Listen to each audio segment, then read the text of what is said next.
नमस्कार दोस्तों, स्वागत है आपका भक्तिवाणी में। दोस्तों, आज इस वीडियो में हम जानेंगे कि शारदीय नवरात्रि कब से शुरू हो रही है, इसके शुभ मुहूर्त क्या है और घट स्थापना कब करनी चाहिए। दोस्तों, वैदिक पंचांग के अनुसार हर साल अश्विन माह के शुक्ल पक्ष की प्रतिपदा तिथि से शारदीय नवरात्रि की शुरुआत होती है। इस अवधि को माँ दुर्गा के 9 रूपों की पूजा अर्चना करने के लिए शुभ माना जाता है। भक्त विधि पूर्वक माँ दुर्गा की उपासना और व्रत भी करते हैं। धार्मिक मान्यता के अनुसार शारदीय नवरात्रि व्रत करने से साधक के सभी भय से छुटकारा मिलता है और माता रानी की कृपा भी प्राप्त होती है। तो चलिए जानते हैं कि शारदीय नवरात्रि और घट स्थापना शुभ मुहूर्त के बारे में। आश्विन माह के शुक्ल पक्ष की प्रतिपदा तिथि की शुरुआत 22 सितंबर को रात 1:23 पर होगी। अश्विन माह के शुक्ल पक्ष की प्रतिपदा तिथि का समापन 23 सितंबर को रात 2:55 पर होगा। 22 सितंबर को घट स्थापना करने का शुभ मुहूर्त सुबह 6:09 से लेकर सुबह 8:06 तक रहेगा। इस दौरान किसी भी समय घट स्थापना कर माँ दुर्गा की पूजा अर्चना करनी चाहिए। अभिजीत मुहूर्त सुबह 11:49 से लेकर दोपहर 12:38 तक रहेगा। स्थापना के लिए किन सामग्रियों की आवश्यकता होती है वो भी हम आपको बता दें। मिट्टी का बर्तन, कलश, अखंड ज्योति के लिए बड़ा दिया, रुई की बाती, जटा वाला नारियल, आम या अशोक के पत्ते, गंगाजल, लाल कपड़ा, किसी पवित्र स्थान की मिट्टी, अक्षत, हल्दी, फूल, फल, माला, इलायची, लौंग, कपूर, लाल सूत, सिक्का, सुपारी, मौली और रूल। अगर आप शारदीय नवरात्रि में माता रानी की कृपा प्राप्त करना चाहते हैं तो रोजाना पूजा अर्चना कर माँ दुर्गा को सिंदूर अर्पित करें। धार्मिक मान्यता के अनुसार इस उपाय को करने से माता रानी प्रसन्न होकर साधक को धन समृद्धि का आशीर्वाद प्रदान करती हैं। साथ ही वैवाहिक जीवन में खुशियों का आगमन भी होता है। तो चलिए दोस्तों, आइए जानते हैं कि शारदीय नवरात्रि में कौन से काम है जिन्हें आपको भूलकर भी नहीं करना चाहिए। नवरात्रि के दौरान घर में गंदगी बिल्कुल भी नहीं रखनी चाहिए। नवरात्रि से पहले ही घर और पूजा स्थल की अच्छे से सफाई करनी चाहिए। पूजा के समय अनुशासन का पालन जरूर करना चाहिए। समय पर उठना और भक्ति भाव से माता रानी की पूजा अर्चना करना नवरात्रि के दिनों में आवश्यक होता है। नवरात्रि के 9 दिनों तक अखंड ज्योति जलाना बहुत ही शुभ माना जाता है, लेकिन अगर अखंड ज्योत जला रहे हैं तो घर को कभी खाली भी नहीं छोड़ना चाहिए। साथ ही अखंड ज्योति को कभी बुझने नहीं देना चाहिए।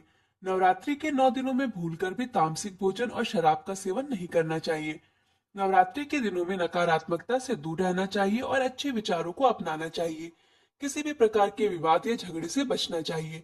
नवरात्रि के दिन बहुत पवित्र होते हैं, इसलिए इस दौरान ब्रह्मचर्य का पालन जरूर करना चाहिए। पिताओं के अनुसार नवरात्रि के दौरान नाखून और बाल नहीं कटवाए जाते, इसलिए इस दौरान नाखून और बाल नहीं कटवाने चाहिए। तो आइए अब आपको बताते हैं कि नवरात्रि के व्रत में कौन सी चीजें नहीं खानी चाहिए। अगर आपने नवरात्रि के व्रत रखे हुए हैं तो व्रत के दौरान भोजन में लहसुन और प्याज को भूलकर भी ना खाएं।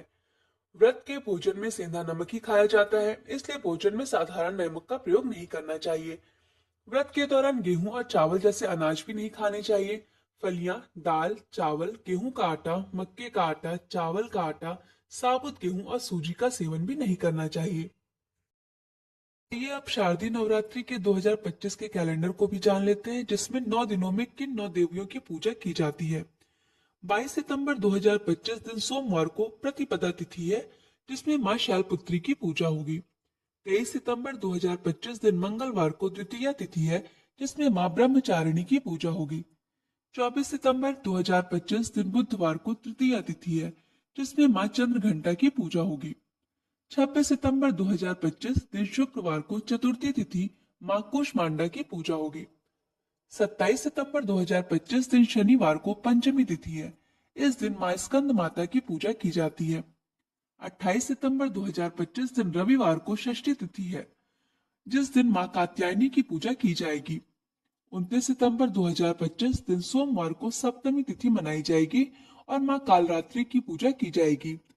30 सितंबर 2025 दिन मंगलवार को महाअष्टमी तिथि है, जिसमें मां महागौरी की पूजा की जाती है।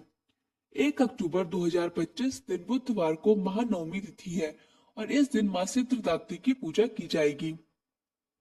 2 अक्टूबर 2025 दिन गुरुवार को नवरात्रि व्रत पारण, दुर्गा विसर्जन किया जाएगा और दशहरा मनाया जाएगा। इस बार देवी मां हाथी पर सवार होकर आएंगी, जो बहुत ही शुभ माना जाता है। तो आपको आज की ये वीडियो कैसी लगी हमें कमेंट बॉक्स में जरूर बताएं। इसके अलावा यदि आपका कोई सुझाव हो तो वो भी हमें कमेंट बॉक्स में लिखकर जरूर बताएं। वीडियो आपको पसंद आई हो तो इसे लाइक करें, शेयर करें और सब्सक्राइब करना ना भूलें। जय श्री कृष्ण फ्रेंड्स।